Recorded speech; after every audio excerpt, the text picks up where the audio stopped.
اليتيم فلا تقهر وأما السائل فلا تنهر وأما بنعمة ربك فحدث. سورۃ الضحیٰ میں اللہ پاک نے اپنے پیارے نبی صلی اللہ علیہ وسلم کی تعریف فرمائی اور کافروں کے اس بات کو رد فرمایا کہ کچھ دن جب وحی نہیں آئی کافروں نے یہ پروپیگنڈا کیا کہ اللہ نے اپنے نبی کو چھوڑ دیا، ناراض ہو گیا. تو اللہ پاک نے فرمایا ما ودعک ربک وما قلی، تیرے رب نے نہ تجھے چھوڑا ہے اور نہ تجھ سے ناراض ہوا ہے. اور فرمایا کہ وَلَلْآخِرَةُ خَيْرٌ لَكَ مِنَ الْأُولَى، دن بدن آپ انشاءاللہ آپ کی جو آگے والی زندگی پہلے سے بہتر ہو. وَلَسَوْفَ يُعْطِيكَ رَبُّكَ فَتَرْضَىٰ، اور جو کچھ عن قریب اللہ آپ کو دے گا اس سے آپ خوش ہو جائیں گے. وَلَسَوْفَ يُعْطِيكَ رَبُّكَ فَتَرْضَىٰ. پھر فرمایا کہ أَلَمْ يَجِدْكَ يَتِيمًا فَآوَىٰ، آپ تو یتیم تھے، اللہ نے آپ کو کیسا ٹھکانہ عطا فرمایا. یہ لوگ یہ سمجھتے ہیں یتیمی میں اللہ نے آپ کو نہیں چھوڑا تو اب کیوں چھوڑے. أَلَمْ يَجِدْكَ يَتِيمًا فَآوَىٰ، فرمایا وَوَجَدَكَ ضَالًّا فَهَدَىٰ، آپ کے پاس شریعت نہیں تھی، اللہ نے آپ کو شریعت کو روشنی عطا فرمایا، ایک راستہ عطا فرمایا. اور اس کے بعد فرمایا وَوَجَدَكَ عَائِلًا فَأَغْنَىٰ، آپ کے پاس مال بھی نہیں تھا، اللہ نے آپ کو غنی بنا دیا. وَوَجَدَكَ عَائِلًا فَأَغْنَىٰ. تو حضور صلی اللہ علیہ وسلم جب یتیم ہو، باپ بھی نہ ہو، ماں بھی نہ ہو، دادا تھے وہ بھی فوت ہو گئے، چچا تھے وہ بھی فوت ہو گئے، فرمایا کہ آپ کے پاس تو مال نہیں تھا لیکن اللہ نے آپ کو غنی کر دیا. ایک تو یہ ہوتا ہے نا کہ غنی مالدار کو کہتے ہیں، ایک غنی دل کا غنی ہوتا ہے کہ اس کے پاس وہ یہ نہیں دیکھتا کہ فلاں کے پاس کتنا ہے، فلاں کے پاس کتنا ہے، اس کا دل غنی ہوتا ہے، لاپرواہ ہوتا ہے، اس کو جو ملتا ہے اس پہ اللہ کا شکر ادا کرتا ہے.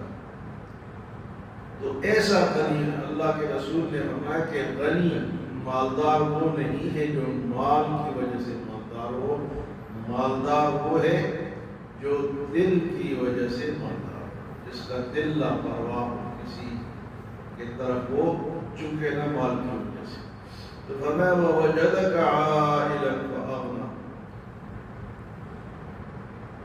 تو فرمایا کہ آپ کے پاس مال نہیں تھا، پھر جب آپ اللہ کے رسول بنے تو حضرت خدیجہ کا مال بھی اللہ نے آپ کو دے دیا، حضرت ابوبکر صدیق کا سارا مال آپ پہ خرچ ہوا.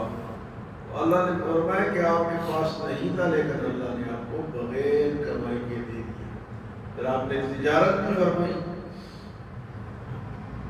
تو مال وہ ہے جو کہ جس کا دل لاپرواہ ہو، غنی ہو. کہتے ہیں کہ دل سے غنی ہونا چاہیے. مال ہے لیکن حریص ہے، حرص، یہ بھی ملے وہ بھی ملے جہاں سے. تو حریص آدمی نہ اللہ کو پسند ہے نہ وہ مالدار ہے. اور مال بھی کیسے حاصل کرتے ہیں؟ جہاں سے ملے، اس کے لیے حلال حرام جائز ناجائز نہیں دیکھتے، مال ملنا چاہیے. تو فرمایا کہ ایسا مال جو ہے وہ اس سے کبھی بندہ سیر نہیں ہوگا، وہ غریب ہی رہے گا. تو کہتے ہیں کہ دل کا غنی ہونا چاہیے. اسی طرح کہتے ہیں کہ جو عقل مند ہے وہ عمر کی وجہ سے نہیں ہوتا، عقل کی وجہ سے. بعض بڑے بڑے بوڑھے جو ہیں وہ بے دین ہوتے ہیں اور چھوٹے چھوٹے بچے نمازی ہوتے ہیں.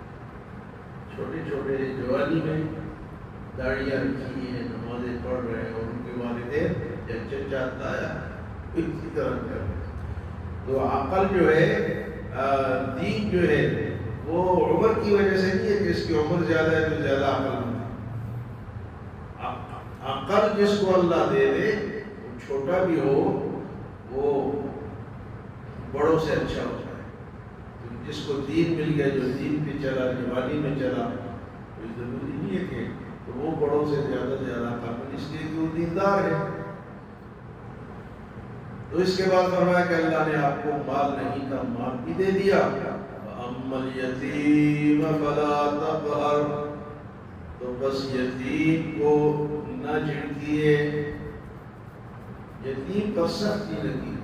اما الیتیم فلا تقہر تو یتیم کے اللہ پاک نے بڑے حقوق بیان فرمائے ہیں اور اللہ کے رسول نے بھی فرمایا کہ قیامت کے دن میں اور یتیم کی پرورش کرنے والا اس طرح ہو کے جنت پہ جس طرح یہ دو انگلیاں آپس میں کی. تو یتیم کے بڑے حقوق ہیں لیکن لوگ اکثر زیادتی کر جاتے ہیں. اللہ پاک فرماتے ہیں ان الذین یأکلون اموال الیتامی ظلما انما یأکلون فی بطونہم نارا وسوف یصلون. جو لوگ یتیم کا مال کھاتے ہیں وہ پیٹوں میں آگ بھرتے ہیں. ان الذین یأکلون اموال الیتامی ظلما انما یأکلون فی بطونہم نارا. یتیم بیچارہ رہ گیا اس کا کوئی حامی ہوتا نہیں ہے. جو اس کے رشتہ دار ہوتے ہیں اس کے مال کو مختلف طریقوں سے ہڑپ کرتے ہیں. فرمایا یتیم پر سختی نہیں کرنی. وَأَمَّا السَّائِلَ فَلَا تَنْهَرْ اور مانگنے والے کو نہ جھڑکیے. مانگنے کو اگر کوئی آ جائے تو جو توفیق ہے اس کو دے دے ورنہ اچھے طریقے سے اس کو رخصت کرو. لیکن یہاں دو باتیں ہیں. ایک ہے سائل اور سائل اس کو کہتے ہیں جو کہ ہمیں پتہ ہو کہ یہ غنی ہے اور اس کی ضرورت مند ہے اور اس نے سوال کر دیا تو ایسے سوال کرنے والے کو دینا چاہیے. لیکن ایک ہے پیشور اس آیت میں شامل نہیں کہ آپ پیشور آ گیا اور آپ کے گلے کو پڑ رہا ہے اور آپ کہتے ہیں نہیں اس کو تو دینے سے اس کو نہیں دینا. بلکہ یہ تو ایک حوالے سے گناہ بھی ہے کہ ہم ایک ایسے طبقے کو پال رہے ہیں جو کام نہیں کرتا جو مستحق نہیں ہے اور جو مستحقین ہے ان کا حصہ بھی وہ دے جاتے ہیں. تو ایسے لوگوں کو آپ جڑ سکتے. یہ نہیں ہے کہ وہ جناب ہٹا کٹا ہے اور ہمیں پتہ بھی نہیں ہے کون ہے کہاں سے. پوچھو نیا شناختی کارڈ بتا. کبھی میں یا سوال یہ تو کہتے ہیں شناختی کارڈ دکھا تو بھاگ جاتے ہیں. تو یہ نہیں ہے کہ آپ جانتے نہیں ہیں. ہاں آپ کے رشتہ داروں میں ہیں, بہن میں, بھائی میں ہیں, محلے میں ہیں, آپ کو پتہ ہے کہ مستحق ہیں. وہ اگر نہ بھی مانگے تو دینا چاہیے اور اگر مانگ لے تو اور دینا چاہیے. لیکن یہ جو زبردستی مانگنے والے ہیں ان کو اگر کوئی نہ دے تو پریشان نہیں ہوتے کیونکہ ان کے بارے میں یہ نہیں ہے. جو ان کے بارے میں ہے جو کہ وہ واقعی مستحق ہیں اور وہ ہمارے اپنوں میں ہوتے ہیں, آس پاس میں ہوتے ہیں, ان کو دینا چاہیے. کئی لوگ اس آیت کو پڑھتے ہیں کہ یہ مانگ رہا ہے. قرآن نے کہا ہے کہ ان کو جھڑکنا نہیں ہے, ان کو منع نہیں کرنا. نہیں, یہ ان لوگوں کے بارے میں ہے جو کہ واقعی مستحق ہیں, جو چہروں سے پہچانے جاتے ہیں, جو حالات سے پہچانے جاتے ہیں. فرمایا وَأَمَّا السَّائِلَ فَلَا تَنْهَرْ وَأَمَّا بِنِعْمَةِ رَبِّكَ فَحَدِّثْ اور جو نعمتیں اللہ نے کی ہیں اس کو بھی بیان کرو, اس کا اظہار کرو. دو قسم کی نعمتیں ہیں, ایک دنیاوی نعمتیں, ایک دین کی نعمت. اگر آپ دین کی نعمت اللہ نے دی اس کو بھی بیان کرو تاکہ اگلوں کو شوق ہو. ہاں جی, آپ کہہ سکتے ہیں الحمدللہ 5 ٹائم کی نماز پڑھتے ہیں, تہجد پڑھتے ہیں, کوئی نماز ہماری رہتی نہیں ہے, کوئی نماز ہماری قضا نہیں ہے, تو یہ آپ بیان کر سکتے ہیں. اللہم بنعمت ربک فحدث, میری نعمتوں کو بیان کرو.